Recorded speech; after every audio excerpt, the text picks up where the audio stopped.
Last Yes, sir. बच्चा cellulose, a very different example, बहुत ही different example है। आय हाय हाय हाय, कमाल की बात बताने लगा हूं बेटा। सेल्यूलोज का जो पहला टाइटल है ना, it is the most abundant polysaccharide in nature.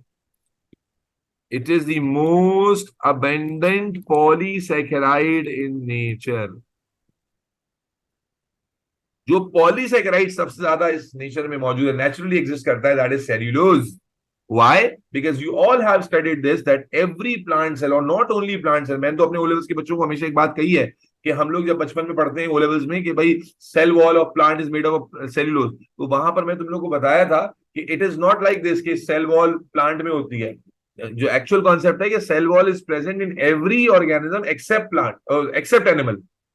Animals के अलावा फंजाई में, बैक्टीरिया में, प्लांट में, everywhere cell wall is there. और सेल वॉल का जो बेसिक कंपोनेंट होता है, जो primary 75% of the cell wall is made up of a carbohydrate which is called cellulose.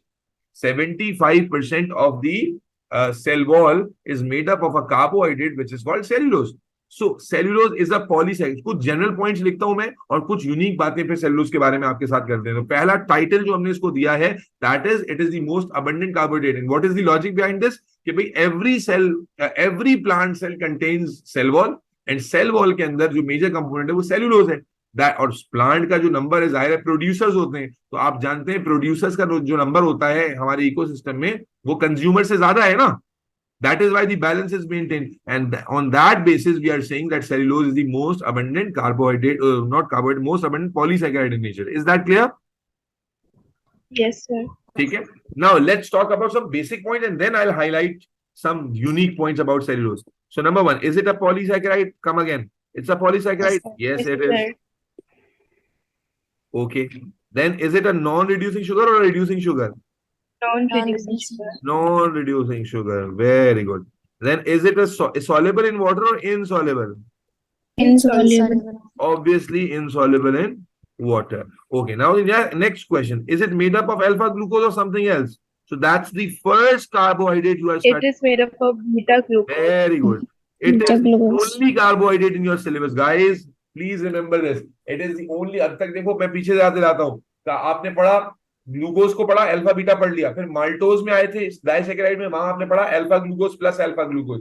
उसके बाद आप आ गए, तो मैंने इसीलिए बताया था अल्फा ग्लूकोज अबंडेंट होता है। फिर हम जब उसमें आए पॉलीसैकेराइड में, तो हमने कहा कि अमाइलोज भी अल्फा ग्लूकोज से बना है, अमाइलोपैक्टिन भी अल्फा ग्लूकोज से बना है, इवन ग्लाइकोजन भी अल्फा ही ग्लूकोज से बना है।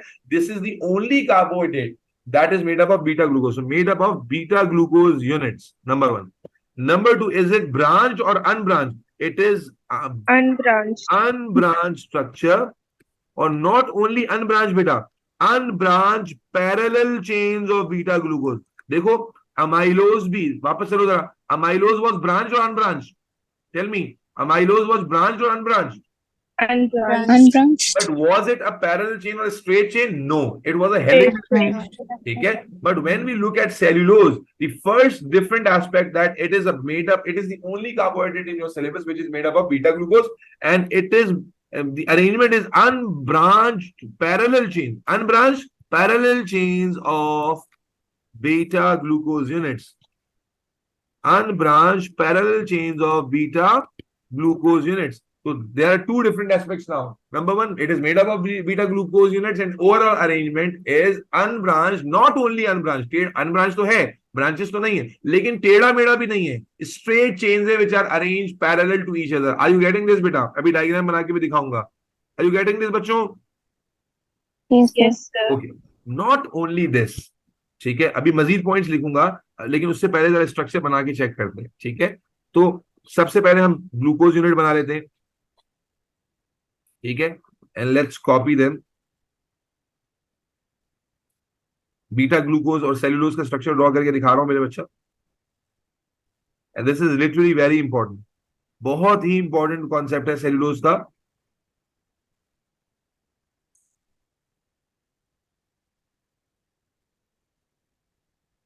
ईमान सही पढ़ा रहा हूं ना मैं? आपको पता है ना, आप तो स्टूडेंट नहीं है, आप तो ज्यूरी की हैसियत में है ना हमारी क्लास में। सही पढ़ा रहा हूं मैं? जी sir. Thank you for your words. Please give me at least 1 star rating, अगर 5 स्टार नहीं भी दे सकते तो। Sir, I'll give you 7 stars. आए आए आए, आउट ऑफ 10 ना। अच्छा चलो, अभी इसको मेरे साथ साथ बना लो ताकि टाइम सेव हो ना। अभी आपके साथ मिलके बनाएंगे। अच्छा, ये बनाने के लिए आता है एग्जाम में, ठीक है ना। एग्जाम में बनाने के लिए आ जाता है, या मोस्ट ऑफ द टाइम बना बनाया होता है लेकिन इनकम्प्लीट होता है। And you have to complete the structure. ठीक है, you have to complete the structure. तो इसलिए बना लेंगे तो कोई इज्जत में कमी नहीं आ जाएगी, कोई रुतबे में कमी नहीं आ जाएगी। इफ्रा क्या कह रही हो बेटा? इफ्रा कुछ कह रही हैं, आप चैट में लिख रही हैं कुछ, मेरे ख्याल है कोई अजीब से निशानात बना रही हैं आप। ओके, इफ्रा खामोश हो गई तो let's let's talk about this. बेटा it is made up of beta glucose. याद है बीटा ग्लूकोज का यूनिट कैसे बनता था? ये ओ था। चलो शाबाश, 1 2 3 4 5, where is 6 carbon guys? Out of the out of ring. The ring. Out of the ring. ठीक है ना, दैट्स द 6 कार्बन। ओके, और फिर क्या होता था? वो हाइड्रोक्सिल कैसे लगते थे? नीचे, ऊपर, Then up, then down up, again. and then finally this. Then And because beta sounds like below but has an hydroxyl pointing above. upward, तो Above, ऊपर हाइड्रोक्सिल upwards. आप इस तरह दिखाते थे। यस और no?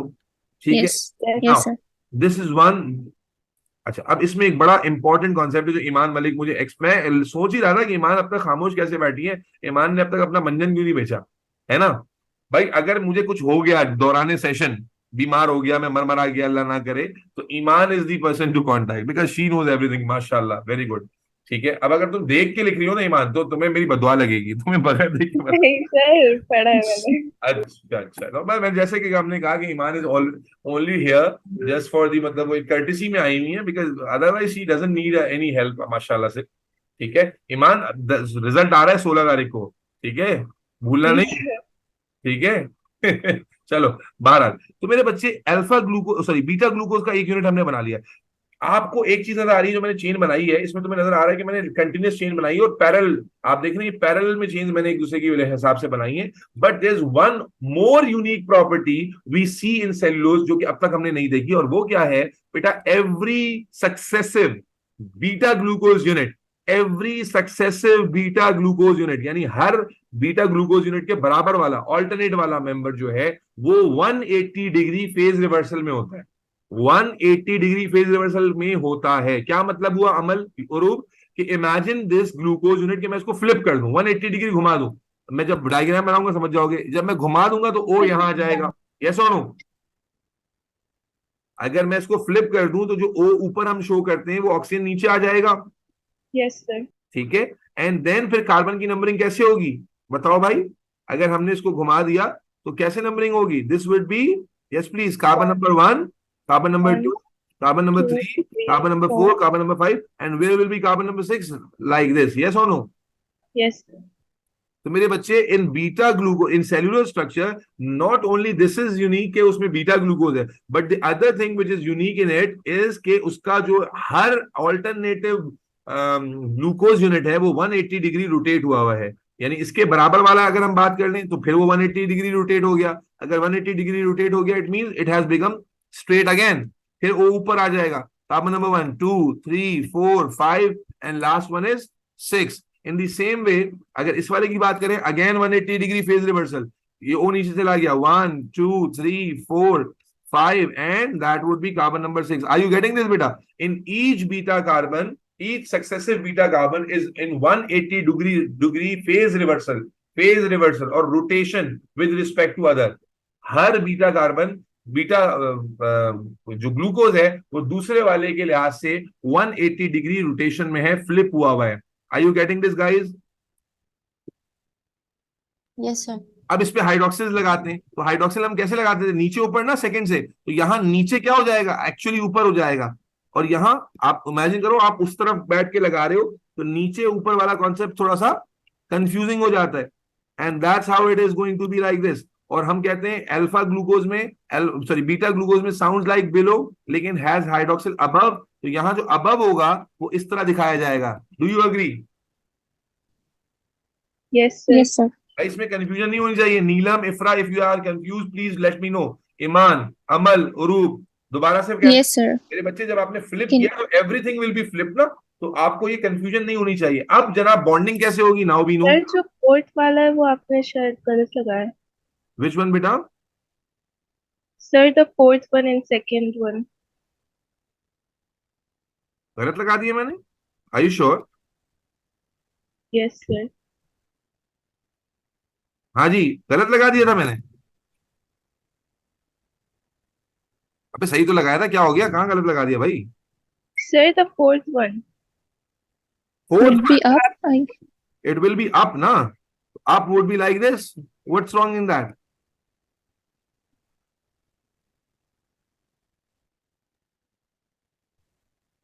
Sir, can you hear me? Yes. Okay, I got a bit confused, sorry. भाई अगर मैं यूं लगा देता आप, नीचे ऊपर नीचे था ना, oh yes yes Iman, you are right. Yeah, I was confused. अच्छा जी, बिल्कुल, देखो ये कंफ्यूजन हो गई। यहाँ नीचे फिर ऊपर फिर नीचे होता है, तो यहाँ पर ऊपर जाएगा, it would be like this. Guys please do not get confuse, मैं फ्लो में गलत कर गया, ठीक है जी। वी ऑलरेडी नो कि जनाब OH जो थर्ड कार्बन का, देखो थर्ड कार्बन और ये ऑपोजिट होते हैं ना, तो अब थर्ड कार्बन का पॉइंटिंग अगर नीचे इस तरफ है, तो OH उसका जो फोर्थ वाले का होगा वो उसके अगेंस्ट में होगा। तो yes Iman, you are right. And now let's talk about how bond is form. Uroob, Uroob and Amal, bond कैसे बनेगा? OH and Yes, sir. H। Again जो H. Carbon It will form participate कर what रहे हैं, molecule and if you see, carbon जो participate कर रहे हैं वो वही है, 1 and 4, but 4 this time is it alpha glucose or beta glucose?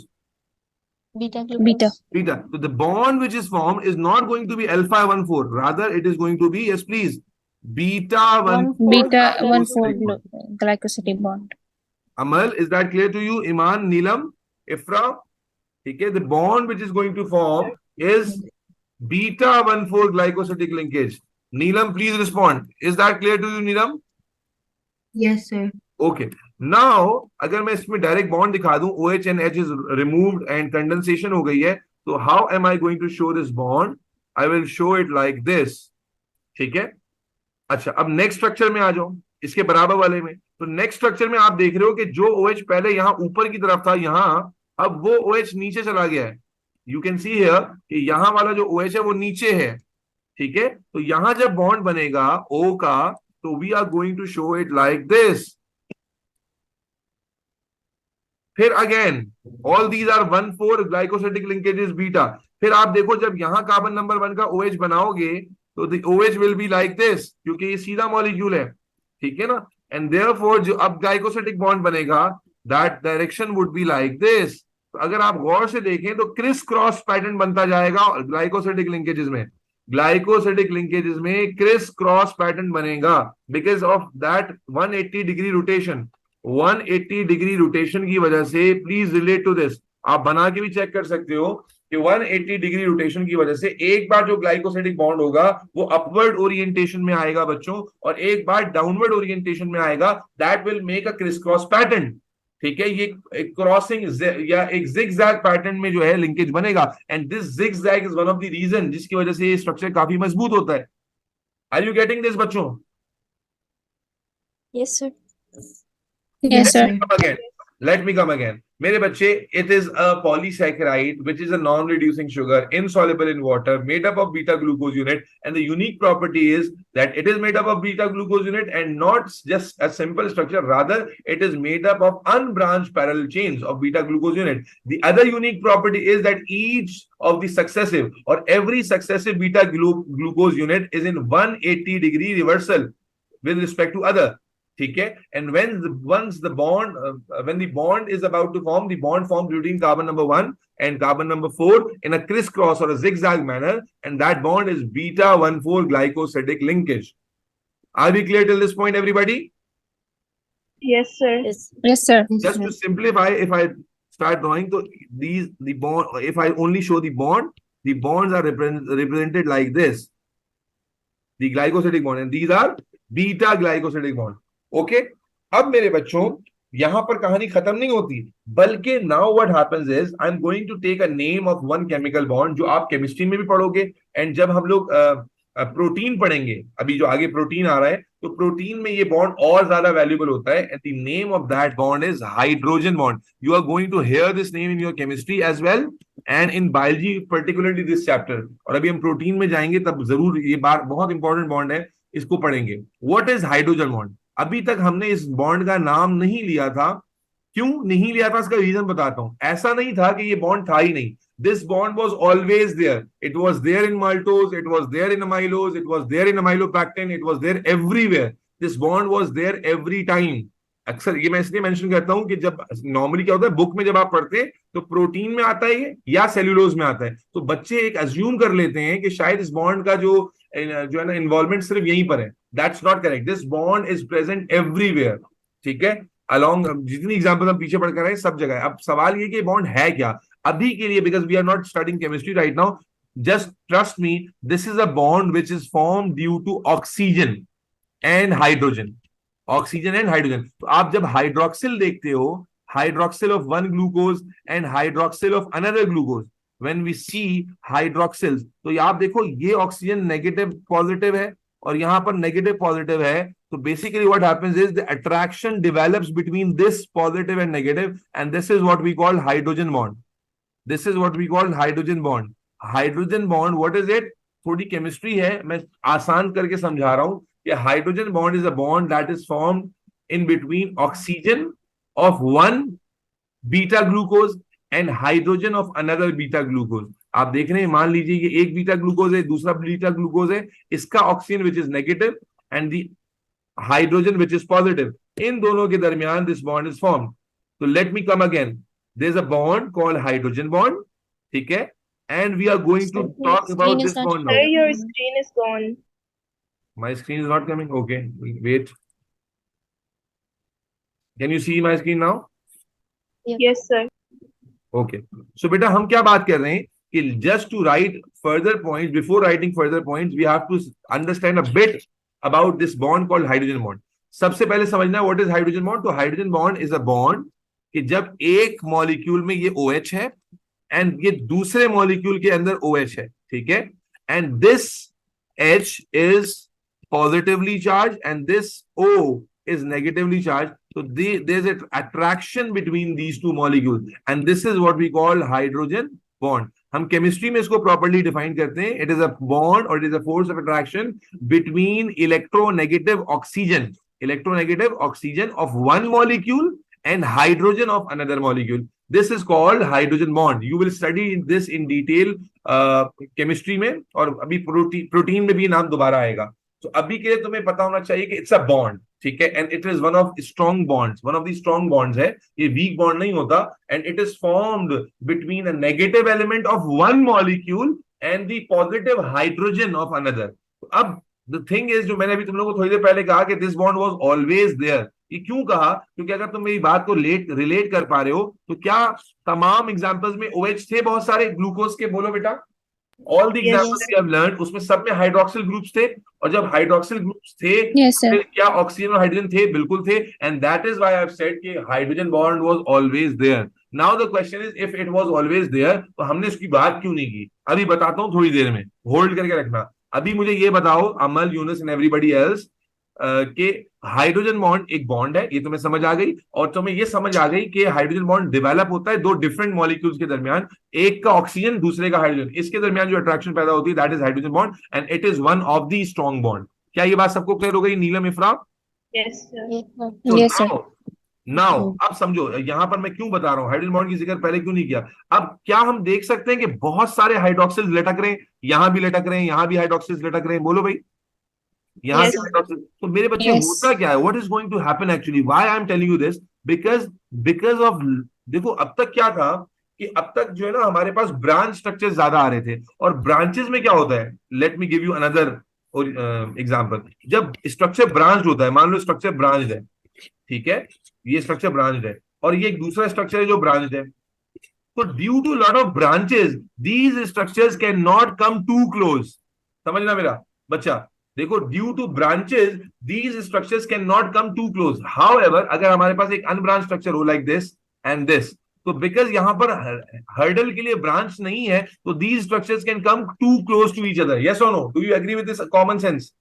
अगर Yes, sir. दो स्ट्रक्चर्स ब्रांच्ड होते हैं तो we can not bring them too close, because branches जो है वो उसमें रेजिस्ट करेंगी दरमियान में.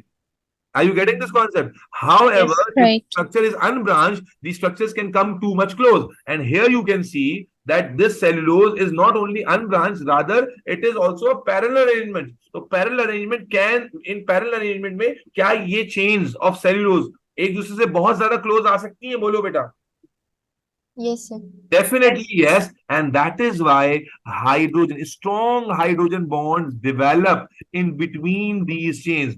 Strong hydrogen bonds, yes please, develop in between these chains. हमने पीछे बात क्यों नहीं की? इसलिए नहीं की कि हाइड्रोजन बॉन्ड वहां था, लेकिन it was not countable क्योंकि वो इतना enough नहीं था, क्योंकि lot of branches were there. तो अगर हम आपस में attraction की बात करें तो due to larger distance and branches, hydrogen bonding was not playing that important role. But here in this case, cellulose, where unbranched structure is there, moreover, these chains are parallel to each other. Now these chains can come too close and they can hold each other strongly with hydrogen bonds. So what is happening in cellulose? That parallel chains of cellulose are coming closer and they are holding each other. The chains are holding each other. देखो ये chain कैसे hold हो रही है? Due to glycosidic bond.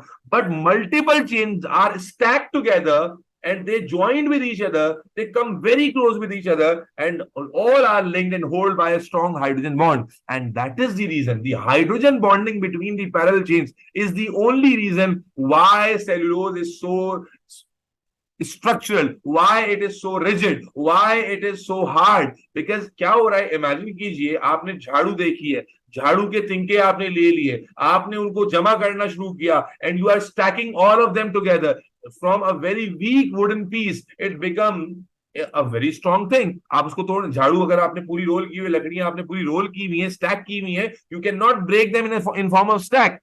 तो क्या मतलब समझ आया? When parallel chains are going to be holding each other with strong hydrogen bonds. And why are they able to hold each other strongly? Because of shorter distance. The unbranched and the parallel arrangement, the unbranched structure with the and straight chain is allowing these chains to come closer and they are holding each other then due to with the help of strong hydrogen bonds. And that is the reason, the one of the major reason why cellulose is so hard, why it is structural, because of the fact that each of these chains. और मजे की बात पता है क्या है? ये यहाँ खत्म नहीं होता. Let me give you another example. Let's suppose this was the one cellulose chain, this was another one, this was another one. So multiple cellulose chains together become cellulose microfibril.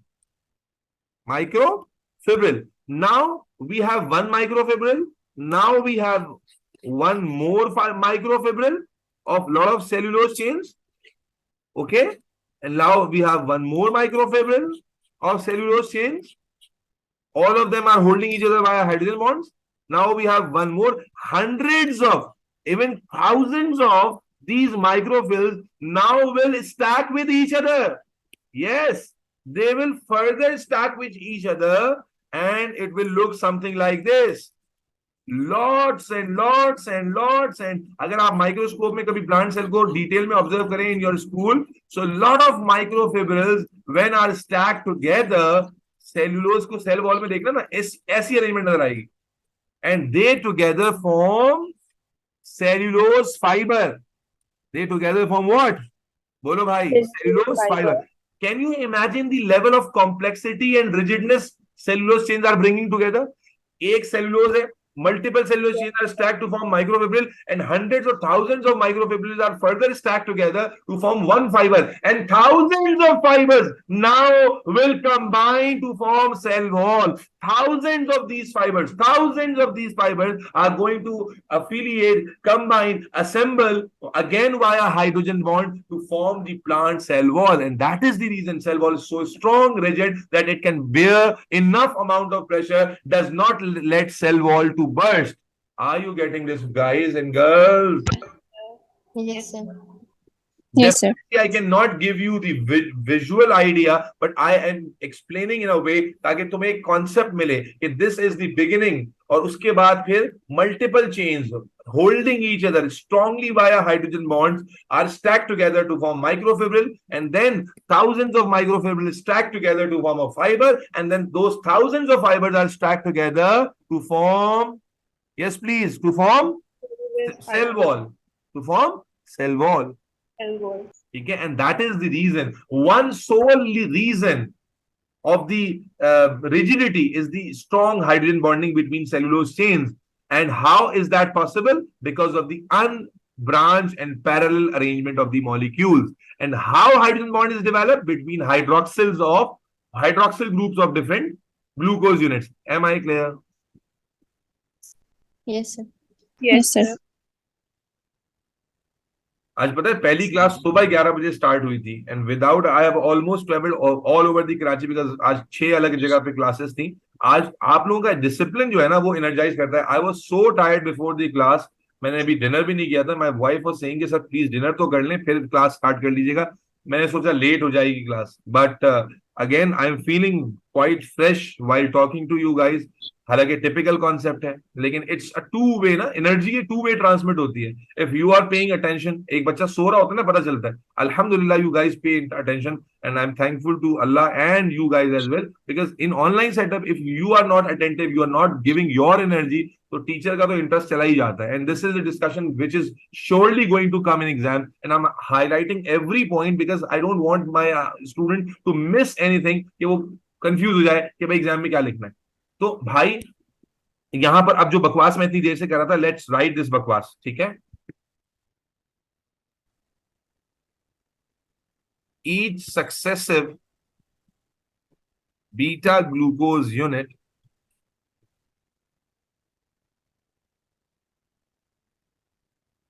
is in 180-degree rotation or phase reversal. क्या इस structure में 1,6 bond होंगे? No, sir. sir. No. ठीक है. Beta glucose units are then joined together in zigzag pattern via beta 1,4 glycosidic linkage. Multiple cellulose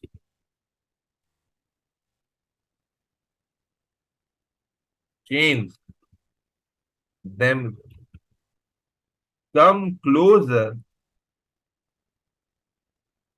and hold each other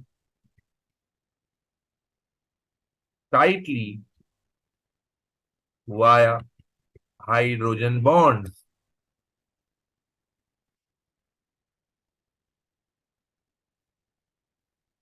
Hundreds of cellulose chains, when joined together, form cellulose microfibril. Thousands of these microfibrils are assembled to form one cellulose fiber. Thousands of these fibers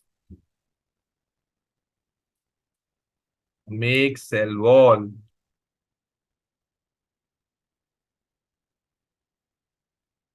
Are we clear, beta? Yes, sir. अच्छा, एक और जो बड़ी important बात है ना, जो मैं मेंशन करना चाह रहा हूं, तुम चाहे लिख लो, वैसे तो अंडरस्टूड है लेकिन मैं मेंशन करूंगा तो और क्लैरिटी मिल जाएगी तुम्हें। नंबर वन तो ये कि मैंने जो हाइड्रोजन बॉन्ड के बारे में बताया, याद रखना कि अगर सवाल इस तरह से आ जाए ना एमसीक्यू वगैरह में कि हाइड्रोजन बॉन्ड किस में होता है, तो मैंने अभी बताया कि सब में था, hydrogen bond was always there, लेकिन उसका जो डिफाइंड रोल है वो सेलुलोज में नजर आता है। Number one. नंबर टू, एक और बात जो मेंशन करने की है, बेटा स्टार्च हो या ग्लाइकोजन हो, these were the polysaccharides which were functional। देखो वो functional polysaccharides थे, they had the function कि वो reserve food थे और फिर वो at the time of need they will be broken and to give energy। but cellulose is a structural polysaccharide, yes or no? Yes, sir. ठीक है, cellulose का कोई ब्रेकडाउन हो गया, कोई रोल थोड़ी है मेटाबॉलिज्म के एनर्जी प्रोडक्शन में। Cellulose is a structural carbohydrate, तो मैंने मेंशन नहीं किया, but one of the difference between cellulose, ये किसकी माइक से आवाज आ रही है भाई? One of the key difference between cellulose and other polysaccharide is that those polysaccharides were functional polysaccharide. However, cellulose is a structural polysaccharide, बच्चों। Is that clear? Yes, sir. Yes, sir. और मैंने एक चीज तो बड़ी मेंशन की, वो क्या, मैं फिर आखिरी बार बता दूं कि सेल्यूलोज के अंदर सिर्फ हाइड्रोजन बॉन्ड नहीं थे, hydrogen bonds were always there because of hydroxyl groups, लेकिन they were not that considerable in those examples. ठीक है, और यहां पर चूंकि स्ट्रक्चरल कॉम्पोजिशन की बात थी, स्ट्रक्चरल कार्बोहाइड्रेट की बात थी, तो यहां पर जाहिर है, और यहां पर रोल भी हाइड्रोजन बॉन्ड का बहुत ज्यादा डिफाइंड है, उसी पर सारा रिलायंस हो रहा है। याद रखना, जो स्ट्रक्चरल सपोर्ट या स्ट्रक्चरल रिजिडिटी है, that is due to those hydrogen bonds. ठीक है। अच्छा, एक और बात बताऊं जो एग्जाम में इनडायरेक्टली कहीं ना कहीं आ जाएगी, काम it is included in your syllabus but not directly, तो मैं थोड़ा सा बात बताऊं सेल्यूलोज के बारे में मजीद। ये सारी बातें समझ तो आ गई आपको, लेकिन देखो, आपने सुना होगा बचपन में कि अगर कि हम लोग सेल्यूलोज डाइजेस्ट नहीं कर सकते, इंसान अगर सेल्यूलोज खाए तो we can not digest it. Do you know that?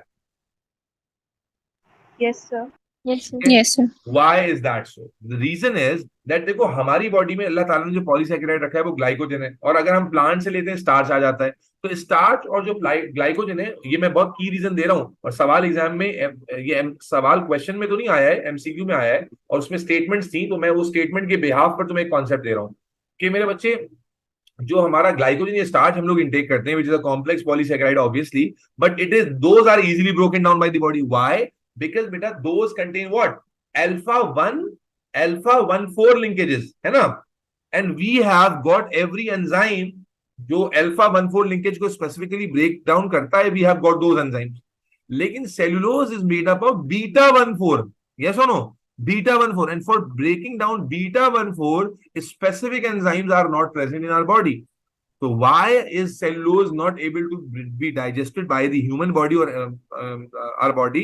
The reason is enzyme. The enzyme is जो हमारे पास है पॉलीसैकेराइड डाइजेशन के लिए, that has the tendency only to break down alpha 1 4 glycosidic linkage. आप जानते हैं ना, enzymes are highly specific in their substrate, तो वो कौन से बॉन्ड के ऊपर काम कर सकता है? Only alpha 1 4। But when we intake cellulose, it contain beta 1 4 linkage, तो बीटा 1 4 लिंकेज होने की वजह से that enzyme can not work on the hydrolysis of this bond, and that is why cellulose is not digested. Is that clear?